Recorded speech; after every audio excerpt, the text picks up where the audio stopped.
Hi friends, ಎಲ್ರಿಗೂ ನಮಸ್ಕಾರ. ನಾನಿವತ್ತಿನ ರೆಸಿಪಿಯಲ್ಲಿ ಲಕ್ಷ್ಮೀ ದೇವಿಗೆ ಪ್ರಿಯವಾಗಿರುವಂತಹ ಸಜ್ಜಿಗೆಯನ್ನು ಮಾಡ್ತಾ ಇದ್ದೀನಿ. ಅಂದರೆ ಇದು ತಾಯಿ ಲಕ್ಷ್ಮೀ ದೇವಿಗೆ ತುಂಬಾ ಇಷ್ಟವಾಗಿರುವಂತಹ ಸಿಹಿಯಾಗಿದೆ. ಹಾಗಾಗಿ ನಾನು ವರಮಹಾಲಕ್ಷ್ಮಿ ಹಬ್ಬದ ಪ್ರಯುಕ್ತ ಈ ಒಂದು ರೆಸಿಪಿಯನ್ನು ಶೇರ್ ಮಾಡ್ತಾ ಇದ್ದೀನಿ. ತುಂಬ ಸುಲಭವಾಗಿ ತುಂಬ ರುಚಿಯಾಗಿ ಈ ರೆಸಿಪಿಯನ್ನು ಹೇಗೆ ಮಾಡೋದು ಅಂತ ಹೇಳಿ ನಾನಿಲ್ಲಿ ತಿಳಿಸ್ಕೊಡ್ತಾ ಇದ್ದೀನಿ. ಮೊದಲನೇದಾಗಿ ನಾನಿಲ್ಲಿ ಒಂದು ಕಡಾಯಿಯನ್ನು ಇಟ್ಟಿದ್ದೀನಿ. ಇದಕ್ಕೆ 1 ಟೇಬಲ್ ಸ್ಪೂನಷ್ಟು ತುಪ್ಪವನ್ನು ಹಾಕ್ಕೊಂಡಿದ್ದೀನಿ. ಇಲ್ಲಿ ತುಪ್ಪ ಬಿಸಿಯಾದ ನಂತರ ನಾನು ಗೋಡಂಬಿ ಮತ್ತು ಬಾದಾಮಿಗಳನ್ನು ಚಿಕ್ಕ ಚಿಕ್ಕದಾಗಿ ಕಟ್ ಮಾಡಿಕೊಂಡು ಇಲ್ಲಿ ಹಾಕ್ಕೊಳ್ತಾ ಇದ್ದೀನಿ. ಅಂದರೆ ಗೋಡಂಬಿ ಬಾದಾಮಿಯನ್ನು ನಿಮಗೆ ಎಷ್ಟು ಬೇಕು ಅನ್ನೋದನ್ನು ನೋಡಿಕೊಂಡು ಹಾಕ್ಕೊಳ್ಬೋದು. ಆನಂತರ ಇದೆಲ್ಲವನ್ನು ಸಹ ನಾವು ಗೋಲ್ಡನ್ ಫ್ರೈ ಆಗೋವರೆಗೆ ಫ್ರೈ ಮಾಡ್ಕೊಳ್ಳೋಣ. ಆನಂತರ ಇದಕ್ಕೆ ನಾನು ಸ್ವಲ್ಪ ಒಣ ದ್ರಾಕ್ಷಿಯನ್ನು ಸಹ ಹಾಕ್ಕೊಳ್ತಾ ಇದ್ದೀನಿ. ಇದು ಅಷ್ಟೇ ಚೆನ್ನಾಗಿ ಫ್ರೈ ಆಗಬೇಕು, ಆದರೆ ತುಂಬ ಕಪ್ಪಾಗಬಾರ್ದು. ಹೊಂಬಣ್ಣ ಬರೋವರೆಗೆ ನಾವಿಲ್ಲಿ ಚೆನ್ನಾಗಿ ಇದನ್ನು ಫ್ರೈ ಮಾಡ್ಕೊಳ್ಳೋಣ. ನೋಡಿ, ಈಗ ಚೆನ್ನಾಗಿ ಇಲ್ಲಿ ನಾನು ಫ್ರೈ ಮಾಡ್ಕೊಳ್ತಾ ಇದ್ದೀನಿ. ನಮ್ಮ ಡ್ರೈ ಫ್ರೂಟ್ಸು ಸಹ ಚೆನ್ನಾಗಿ ಇಲ್ಲಿ ಫ್ರೈ ಆಗಿದೆ. ಈಗ ನಾನು ಒಂದು ಬೌಲ್ಗೆ ಇದೆಲ್ಲವನ್ನು ಸಹ ಸರ್ವ್ ಮಾಡ್ಕೊಳ್ತಾ ಇದ್ದೀನಿ. ನೋಡ್ತಾ ಇರ್ಬೋದು, ನೀವು ಸಹ ಇದೇ ರೀತಿಯಾಗಿ ಮಾಡ್ಕೊಳ್ಳಿ. ಆನಂತರ ಸೇಮ್ ಅದೇ ಕಡಾಯಿಗೆ ನಾನು ಮತ್ತೆ 1 ಟೇಬಲ್ ಸ್ಪೂನಷ್ಟು ತುಪ್ಪವನ್ನು ಹಾಕ್ಕೊಳ್ತಾ ಇದ್ದೀನಿ. ಈ ತುಪ್ಪ ಬಿಸಿಯಾದ ನಂತರ ನಾನಿಲ್ಲಿ 1 ಕಪ್ಪಷ್ಟು ಸಣ್ಣ ರವೆಯನ್ನು ತೆಗೆದುಕೊಂಡಿದ್ದೀನಿ. ನೀವು ಚಿರೋಟಿ ರವೆ ಅಥವಾ ಬಾಂಬಾ ರವೆ ಯಾವುದಾದ್ರೂ ಸಹ ಇಲ್ಲಿ ತೆಗೆದುಕೊಳ್ಬೋದು, ಅಥವಾ ಉಪ್ಪಿಟ್ಟು ರವೆಯನ್ನು ಸಹ ನೀವಿಲ್ಲಿ ತೆಗೆದುಕೊಳ್ಬೋದು.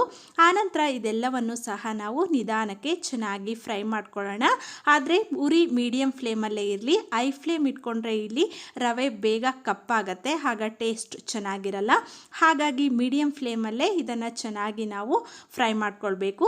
ಇದು ಅಷ್ಟೇ ಒಂಬಣ್ಣ ಬರೋವರೆಗೆ ಸ್ವಲ್ಪ ಚೆನ್ನಾಗಿ ಫ್ರೈ ಮಾಡಿಕೊಂಡು ನಾನಿಲ್ಲಿ ಒಂದು ಪ್ಲೇಟಲ್ಲಿ ಸರ್ವ್ ಮಾಡ್ಕೊಳ್ತಾ ಇದ್ದೀನಿ. ಆನಂತರ ನಾನು ಇಲ್ಲಿ ಒಂದು ಪಾತ್ರೆಗೆ 1 ಕಪ್ಪಷ್ಟು ಬೆಲ್ಲವನ್ನು ಹಾಕ್ಕೊಳ್ತಾ ಇದ್ದೀನಿ. ಅಂದರೆ ನಾವಿಲ್ಲಿ 1 ಕಪ್ಪು ರವೆಯನ್ನು ತೆಗೆದುಕೊಂಡಿದ್ವಿ ಅಲ್ವಾ, ಅದಕ್ಕೋಸ್ಕರ 1 ಕಪ್ಪಷ್ಟು ಬೆಲ್ಲವನ್ನು ಹಾಕ್ಕೊಳ್ಬೇಕು. ಆವಾಗ ಸ್ವೀಟ್ ಕರೆಕ್ಟಾಗಿರುತ್ತೆ. ಆನಂತರ ಇಲ್ಲಿ ನಾನು 4 ಕಪ್ಪಷ್ಟು ನೀರನ್ನು ಹಾಕ್ಕೊಳ್ತಾ ಇದ್ದೀನಿ. ಅಂದರೆ 1 ಕಪ್ಪು ರವೆಗೆ 4 ಕಪ್ಪಷ್ಟು ನೀರನ್ನು ಹಾಕ್ಕೊಂಡ್ರೆ ಇದು ಮೆಜರ್ಮೆಂಟ್ ಕರೆಕ್ಟಾಗಿ ಇರುತ್ತೆ. ಬೆಲ್ಲವನ್ನು ನಾನಿಲ್ಲಿ ಕರಗಿಸ್ಕೊಳ್ತಾ ಇದ್ದೀನಿ. ಯಾಕೆಂದರೆ ಬೆಲ್ಲದಲ್ಲಿ ಏನಾದರೂ ಡಸ್ಟ್ ಇದ್ದರೆ ಕ್ಲೀನ್ ಆಗಲಿ ಅಂತ ಹೇಳ್ಬಿಟ್ಟು. ಅಂದರೆ ಕೆಲವೊಂದ್ಸಲಿ ಬೆಲ್ಲದಲ್ಲಿ ಕಡ್ಡಿ ಅಥವಾ ಕಸ ಈ ರೀತಿಯಾಗಿ ಇರುತ್ತೆ ಅಲ್ವಾ, ಅದಕ್ಕೋಸ್ಕರ ನಾನು ಈ ರೀತಿಯಾಗಿ ಬೆಲ್ಲವನ್ನು ನೀರಿನಲ್ಲಿ ಹಾಕ್ಕೊಂಡು ಫಸ್ಟು ಈ ರೀತಿಯಾಗಿ ಕುದಿಸ್ಕೊಂಡು ಬೆಲ್ಲವನ್ನು ಕರಗಿಸ್ಕೊಂಡು ಆನಂತರ ಹಾಕ್ಕೊಳ್ತೀನಿ. ಬೆಲ್ಲ ಇಲ್ಲಿ ಜಸ್ಟ್ ಕರಗಿದ್ರೆ ಸಾಕು, ಪಾಕವನ್ನು ತೆಗೆದುಕೊಳ್ಳುವಂತಹ ಅವಶ್ಯಕತೆ ಏನೂ ಇಲ್ಲ. ನೋಡಿ, ಈಗ ಬೆಲ್ಲ ಎಲ್ಲ ಕರಗಿದೆ. ನಾನು ಈಗ ಸೇಮ್ ಅದೇ ಪ್ಯಾನಿಗೆ ಬೆಲ್ಲವನ್ನು ಇಲ್ಲಿ ಶೋಧಿಸ್ಕೊಳ್ತಾ ಇದ್ದೀನಿ. ನೋಡಿ, ಅದರಲ್ಲಿ ಏನಾದರೂ ಡಸ್ಟ್ ಇರ್ಬೋದು ಅಂದ್ಬಿಟ್ಟು ನಾನು ಇಲ್ಲಿ ಪ್ಯಾನಿಗೆ ಶೋಧಿಸ್ಕೊಂಡು ಹಾಕ್ಕೊಳ್ತಾ ಇದ್ದೀನಿ. ಅಂದರೆ ನಾವು ಏನು ಫಸ್ಟು ರವೆಯನ್ನು ಫ್ರೈ ಮಾಡ್ಕೊಂಡ್ವಿ ಅಲ್ಲ, ಅದೇ ಪ್ಯಾನಿಗೆ ಇಲ್ಲಿ ಹಾಕ್ಕೊಳ್ತಾ ಇದ್ದೀನಿ.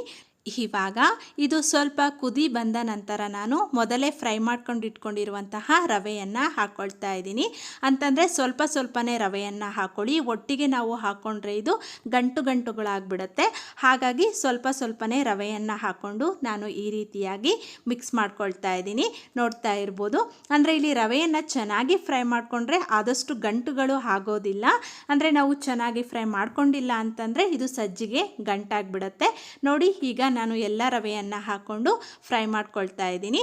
ಆನಂತರ ಇದಕ್ಕೆ ನಾನು ಒಂದು 2 ಟೇಬಲ್ ಸ್ಪೂನಷ್ಟು ತುಪ್ಪವನ್ನು ಹಾಕ್ಕೊಳ್ತಾ ಇದ್ದೀನಿ.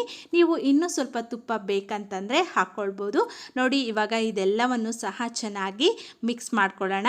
ನೋಡಿ, ನಾವು 4 ಕಪ್ಪಷ್ಟು ನೀರನ್ನು ಹಾಕಿದ್ವಲ್ವ, ಇದು ಮೆಜರ್ಮೆಂಟ್ ಕರೆಕ್ಟಾಗಿದೆ. ಸಜ್ಜಿಗೆನೂ ಸಹ ಪರ್ಫೆಕ್ಟ್ ಹದದಲ್ಲಿ ಆಗಿರೋ ಅಂಥದ್ದನ್ನು ನೀವೇ ನೋಡ್ತಾ ಇರ್ಬೋದು. ಆನಂತರ ನಾನು ಇದಕ್ಕೆ ಒಂದು ಅರ್ಧ ಟೇಬಲ್ ಸ್ಪೂನಷ್ಟು ಏಲಕ್ಕಿ ಪುಡಿಯನ್ನು ಸಹ ಇಲ್ಲಿ ಹಾಕ್ಕೊಳ್ತಾ ಇದ್ದೀನಿ. ಅಂದರೆ ಸಜ್ಜಿಗೆಗೆ ಏಲಕ್ಕಿ ಪುಡಿಯನ್ನು ಹಾಕ್ಕೊಳ್ಳೋದ್ರಿಂದ ಒಳ್ಳೆ ಫ್ಲೇವರ್ ಇರುತ್ತೆ, ತುಂಬಾ ಚೆನ್ನಾಗಿ ಟೇಸ್ಟಿಯಾಗಿ ಇರುತ್ತೆ. ನೋಡಿ, ನಾನು ಇವಾಗ ಇದೆಲ್ಲವನ್ನು ಸಹ ಚೆನ್ನಾಗಿ ಮಿಕ್ಸ್ ಮಾಡ್ಕೊಳ್ತಾ ಇದ್ದೀನಿ. ಅಂದರೆ ಈಗ ಸಜ್ಜಿಗೆ ಚೆನ್ನಾಗಿ ರೆಡಿ ಆಗ್ತಾ ಇದೆ. ನೀವೇ ನೋಡ್ತಾ ಇರ್ಬೋದು ಎಷ್ಟು ಚೆನ್ನಾಗಿ ರೆಡಿಯಾಗಿದೆ ಅಂತ ಹೇಳ್ಬಿಟ್ಟು. ಈಗ ನಾನು ಒಂದು ಲಿಡ್ಡನ್ನು ಕ್ಲೋಸ್ ಮಾಡಿಬಿಟ್ಟು ಒಂದು 3 ನಿಮಿಷ ಹಾಗೆ ಲೋ ಫ್ಲೇಮಲ್ಲಿ ಬಿಡ್ತೀನಿ. ಯಾಕೆ ಅಂತಂದರೆ ಇಲ್ಲಿ ರವೆ ಚೆನ್ನಾಗಿ ಹರಳಲಿ ಅನ್ನುವಂತಹ ಉದ್ದೇಶದಿಂದ ಸಿಮ್ಮಲ್ಲೇ ನಾವು ಇದನ್ನು ಒಂದು 3 ಮಿನಿಟ್ಸ್ ಲೋ ಫ್ಲೇಮಲ್ಲಿ ಇಟ್ಕೊಳ್ಳೋಣ. ನೋಡಿ, ಇವಾಗ ಚೆನ್ನಾಗಿ ಆಗಿದೆ, ಜೊತೆಗೆ ತಳವನ್ನೆಲ್ಲ ಚೆನ್ನಾಗಿ ಬಿಡ್ತಾ ಇದೆ ಅಲ್ವಾ ಸಜ್ಜಿಗೆ. ಈ ರೀತಿಯಾಗಿ ಮಾಡ್ಕೊಳ್ಳಿ. ಆನಂತರ ನಾನಿಲ್ಲಿ ಡ್ರೈ ಫ್ರೂಟ್ಸನ್ನು ಆ್ಯಡ್ ಮಾಡ್ಕೊಳ್ತಾ ಇದ್ದೀನಿ. ನೋಡಿ, ನಿಮಗೆ ಎಷ್ಟು ಡ್ರೈ ಫ್ರೂಟ್ಸ್ ಬೇಕೋ ಅಷ್ಟನ್ನು ಹಾಕ್ಕೊಳ್ಬೋದು. ಟೇಸ್ಟ್ ತುಂಬಾ ಚೆನ್ನಾಗಿ ಇರುತ್ತೆ. ನೋಡಿ, ಇವಾಗ ನಮ್ಮ ಸಜ್ಜಿಗೆ ರೆಡಿಯಾಗಿದೆ. ತುಂಬಾ ಸಿಂಪಲ್ಲಾಗಿ ನಾವು ಒಂದು 10 ನಿಮಿಷದಲ್ಲಿ ನಾವು ಈ ನೈವೇದ್ಯವನ್ನು ಮಾಡ್ಕೊಳ್ಬೋದು ಅಲ್ವಾ. ಹಾಗೆಯೇ ಇದು ತಾಯಿ ಲಕ್ಷ್ಮೀ ದೇವಿಗೆ ತುಂಬಾ ಇಷ್ಟವಾಗಿರುವಂತಹ ರೆಸಿಪಿ ಅಂತಲೂ ಸಹ ಹೇಳ್ತಾರೆ. ಅಂದರೆ ನಮಗೆ ಬೇಗ ಒಬ್ಬಟ್ಟನ್ನು ಮಾಡೋಕ್ಕಾಗಲಿಲ್ಲ ಅಂತ ಅಂದಾಗ ಇದನ್ನು ಒಂದು 10 ನಿಮಿಷದಲ್ಲಿ ಮಾಡಿಕೊಂಡು ನಾವು ದೇವಿಗೆ ಅರ್ಪಿಸ್ಬೋದು ಅಲ್ವಾ. ನೋಡಿ, ತುಂಬಾ ಚೆನ್ನಾಗಿ ನಮ್ಮ ಸಜ್ಜಿಗೆ ಬಂದಿದೆ. ನೀವು ಸಹ ಒಂದು ಸಾರಿ ಈ ವಿಧಾನದಲ್ಲಿ ಮಾಡಿ. ಅಂತಂದರೆ ಫಸ್ಟ್ ಟೈಮ್ ಮಾಡೋರು ಸಹ ಕರೆಕ್ಟಾಗಿ ಇದೇ ಮೆಜರ್ಮೆಂಟಲ್ಲಿ ಮಾಡಿದರೆ ತುಂಬಾ ಚೆನ್ನಾಗಿ ಬರುತ್ತೆ. ನೀವೇ ನೋಡ್ತಾ ಇರ್ಬೋದು ಎಷ್ಟು ಸಾಫ್ಟಾಗಿ ಸಜ್ಜಿಗೆ ರೆಡಿಯಾಗಿದೆ ಅಂತ ಹೇಳ್ಬಿಟ್ಟು. ಹಾಗೆ ನನ್ನ ಈ ರೆಸಿಪಿ ನಿಮಗೆ ಇಷ್ಟ ಆಗಿದ್ದರೆ ಪ್ಲೀಸ್ ಸಬ್ಸ್ಕ್ರೈಬ್ ಮಾಡಿ, ಲೈಕ್ ಮಾಡಿ, ಶೇರ್ ಮಾಡಿ. ಹಾಗೆ ನೀವು ಸಹ ಮಾಡಿಬಿಟ್ಟು ಹೇಗೆ ಬಂತು ಅಂತ ಹೇಳ್ಬಿಟ್ಟು ನನಗೆ ಕಮೆಂಟ್ಸಲ್ಲಿ ತಿಳಿಸಿ.